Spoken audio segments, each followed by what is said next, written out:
पार्षदी विद्यालयों में कार्यरत अनुदेशकों के मानदेय में लगभग दुगनी वृद्धि करते हुए प्रदेश सरकार ने इसे 9,000 रुपए से बढ़ाकर 17,000 रुपए प्रति माह कर दिया है। सरसैया घाट स्थित नवीन सभागार में आयोजित अनुदेशक सम्मान समारोह में कैबिनेट मंत्री राकेश सचान ने कहा कि यह निर्णय बच्चों के व्यक्तित्व विकास में महत्वपूर्ण भूमिका निभा रहे हैं।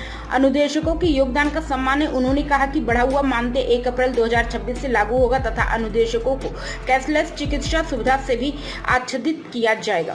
कार्यक्रम में जनपद के विभिन्न विकास खंडों एवं नगर क्षेत्र के चयनित अनुदेशकों को सम्मानित किया गया।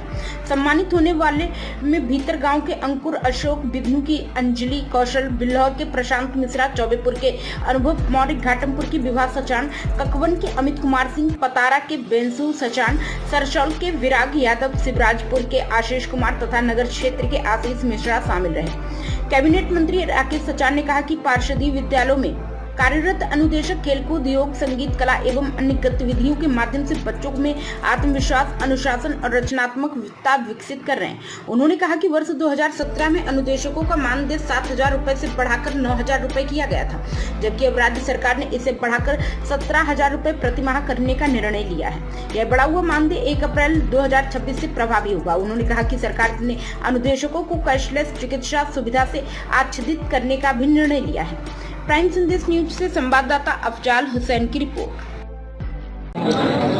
देखिए, आज कानपुर नगर में यहाँ हम लोग अंशकालिक अनुदेशक सम्मान समारोह के कार्यक्रम में हम लोग यहाँ आए हैं। हमारे माननीय विधायक जी, मैथानी जी, मुख्य विकास अधिकारी महोदय BSA और जितने भी कानपुर जनपद के हमारे अंशकालिक अनुदेशक हैं, उनको सरकार के द्वारा जो बढ़ा हुआ मानदेय 1 अप्रैल से लागू हुआ है, उसी का प्रतीकात्मक यहाँ जितने भी ब्लॉक हैं, एक एक हमारे लाभार्थी के लिए उनको चेक दिया गया है।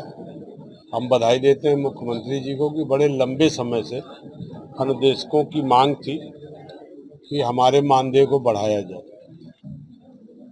22 में 7,000 से 9,000 हुआ और अब 9,000 से 17,000 हुआ। 8,000 रुपये अनुदेशकों को बढ़ा है और 5,000 रुपये स्वास्थ्य बीमा का कैशलेस कवर भी की घोषणा है कि जितने भी हमारे अनुदेशक थे, शिक्षा मित्र थे या हमारे जो रसोइये थे, हमारे प्राइमरी विद्यालयों में जो और 4th क्लास के कर्मचारी थे, उनको भी इस योजना से जोड़ा गया है कि उनके भी परिवार में या उनके लिए कहीं भी कोई स्वास्थ्य संबंधित कहीं चिकित्सा उपचार के लिए किसी हॉस्पिटल में अगर वो जाएंगे तो 5 लाख रुपए कैशलेस की सुविधा भी उनको मिलेगी।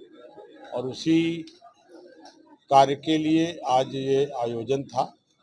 हम समझते हैं कि प्राथमिक बेसिक शिक्षा में हमारे अंशकालिक अनुदेशकों का, शिक्षा मित्रों का बड़ा योगदान और उनके गांव में, चूँकि ज़्यादातर पहले तो उसी गांव के वो लोग थे तो जल्दी विद्यालय आ जाना, खोलना, तो बड़ा योगदान हमारी बेसिक शिक्षा की जो कायाकल्प हुई है। आज हमारी बेसिक शिक्षा परिषद में 1 करोड़ नामांकन इस वित्तीय वर्ष में हुआ है। जो हमारे प्राइमरी विद्यालयों में हमारे बच्चे 1 करोड़ उत्तर प्रदेश के पढ़ने जा रहे हैं। आज 19 पैरामीटर में हमारे बालक बालिकाओं के लिए अलग शौचालय, स्मार्ट क्लास हो गए, स्मार्ट बोर्ड हो गए, इंफ्रास्ट्रक्चर का डेवलपमेंट हो गया, पीने का पानी, बिजली, ये सारी व्यवस्था प्राइमरी स्कूलों में होगी।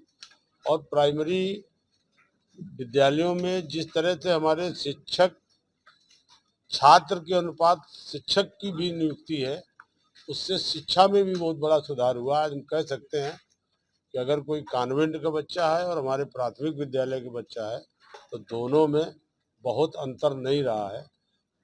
जूता मोजा भी फ्री, ड्रेस भी, किताब भी, मिड डे मील के माध्यम से भोजन भी, तो सब तरह से एक अभियान चल रहा है कि सर्व शिक्षा अभियान में कि हमारे समाज में 100% हमारी आने वाली पीढ़ी को शिक्षित बनाना, ये उद्देश्य से सरकार काम कर रही है, जिसमें हमारे अनुदेशकों का बड़ा योगदान था और सरकार के द्वारा आज ये मानदेय बढ़ा करके दिया गया है। उन्हीं के लिए ये कार्यक्रम था। इस अवसर पर उनको भी हम बधाई देते हैं और माननीय मुख्यमंत्री जी को भी बधाई देते हैं कि लंबे समय से डिमांड थी, उसको पूरा मंत्री, निश्चित तौर पर शिक्षा को बढ़ावा देने के लिए प्रदेश सरकार बड़े काम कर रही है। कानपुर का एक प्रकरण निकल के सामने आया जहाँ पर प्राथमिक विद्यालय का उच्चीकरण होना था, आधुनिकीकरण होना था।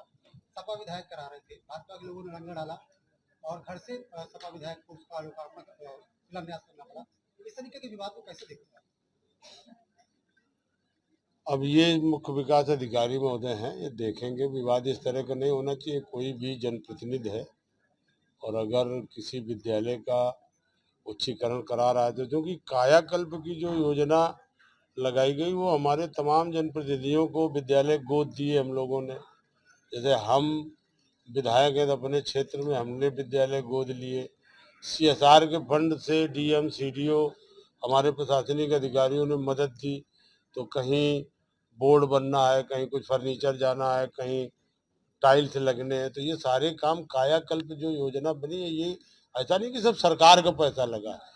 हमारे समाज के तमाम NGO जो तमाम सारे जनप्रतिनिधियों के सहयोग से और समाज के सहयोग से ये कायाकल्प हुआ है और इसीलिए 96% तक आज हमारे विद्यालयों की स्थिति अच्छी हो गई है, जहाँ 100% सभी इंफ्रास्ट्रक्चर से हमारे विद्यालय सुसज्जित है।